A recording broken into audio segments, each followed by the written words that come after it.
દિવાળી પર્વ પર જેટલું ફટાકડાનું મહત્વ છે તેટલું જ મીઠાઈનું મહત્વ માનવામાં આવે છે, કારણ કે લોકો દિવાળી પર્વ પર ફટાકડાની સાથે સૌથી વધુ મીઠાઈની પણ ખરીદી કરતા હોય છે. અને ડીસા માર્કેટ યાર્ડમાં મીઠાઈ બજારમાં અત્યારે અવનવી વેરાયટીની મીઠાઈઓ પણ બજારમાં જોવા મળી રહી છે અને લોકો પણ ભારે ઉત્સાહથી દિવાળી પર્વ પર મીઠાઈની ખરીદી કરી રહ્યા છે. આ વર્ષે મીઠાઈ બજારમાં કયા પ્રકારની નવી મીઠાઈઓ બજારમાં આવી છે અને તેનો શું ભાવ છે અને લોકો કયા પ્રકારની વધુ મીઠાઈ માંગી રહ્યા છે.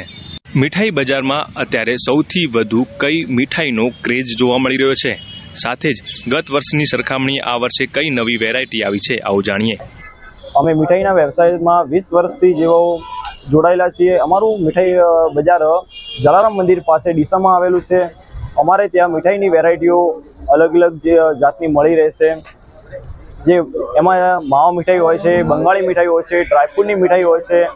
માવા મીઠાઈમાં 400 રૂપિયાનો ભાવ હોય છે, બંગાળી મીઠાઈમાં 400 રૂપિયાનો ભાવ હોય છે, ડ્રાયફ્રૂટની મીઠાઈમાં 1000 રૂપિયાનો ભાવ હોય છે. અમે પહેલાંના કરતાં આ વર્ષે 3-4 જેવી વેરાયટીઓ પણ ગ્રાહકની માંગ હોવાના કારણે અમે નવી વેરાયટીઓ પણ ઉમેરી છે, જેમ કે બકલાવા સ્વીટ, ડ્રાયફ્રૂટ બાઇટ્સ વગેરે 2-3 જેમ કે સારી મીઠાઈ ક્વોલિટીવાળી ઉમેરી છે.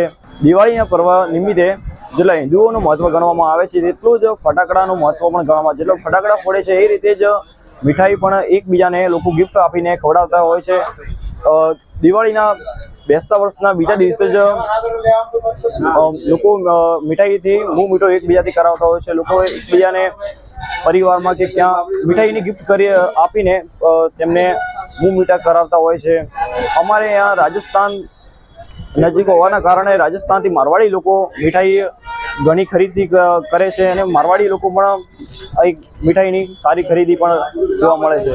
આ વખતે અમે લોકો માટે મીઠાઈ જેમ કે બકલાવા સ્વીટ લાવી છે, ડ્રાયફ્રૂટની બાઇટ્સ લાવ્યા છીએ, પછી બંગાળી મીઠાઈમાં પણ ઘણી વેરાયટીઓ લાવ્યા છીએ. ડ્રાયફ્રૂટમાં માવા મીઠાઈમાં 400 રૂપિયા કિલો છે, બંગાળી મીઠાઈ 400 રૂપિયા કિલો છે અને ડ્રાયફ્રૂટની મીઠાઈ 1000 થી 1200 રૂપિયા કિલો વચ્ચે મળી રહેશે.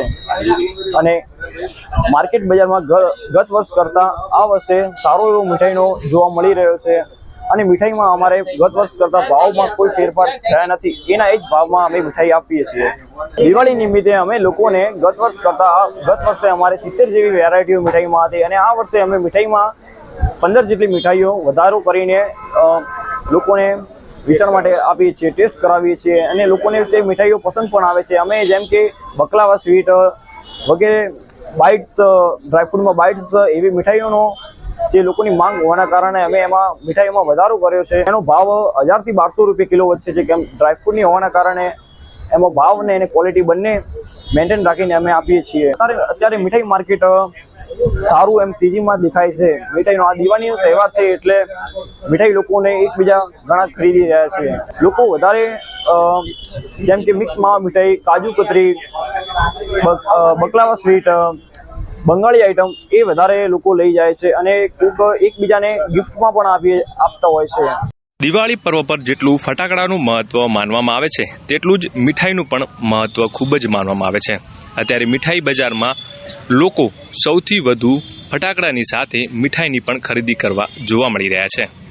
અત્યારે લોકો માવાની તેમજ બંગાળી મીઠાઈનું વધુ માંગ કરી રહ્યા છે.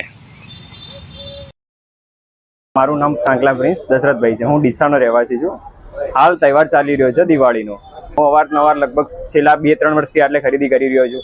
નવી વેરાયટી ને ગઈ સાલ કરતાં બી આ સાલ નવી વેરાયટી મળી રહી છે. તેમજ ભાવ બી સસ્તું છે ને એ જ રેન્જમાં છે. હોલસેલ તેમજ રિટેલ પણ મળી રહે છે. કાજુ કતરી, નવે ડ્રાયફ્રૂટ બધું વગેરે વાનગીઓ આટલે મળતી હોય છે ને રાજસ્થાનથી બી લોકો ખરીદી કરવા આવતા હોય છે ને અવારનવાર જે એમના જે રહેવાસી છે જે યુપી બિહારના જે લોકો જાય છે તે બી આટલેથી ખરીદી કરીને જતા હોય છે.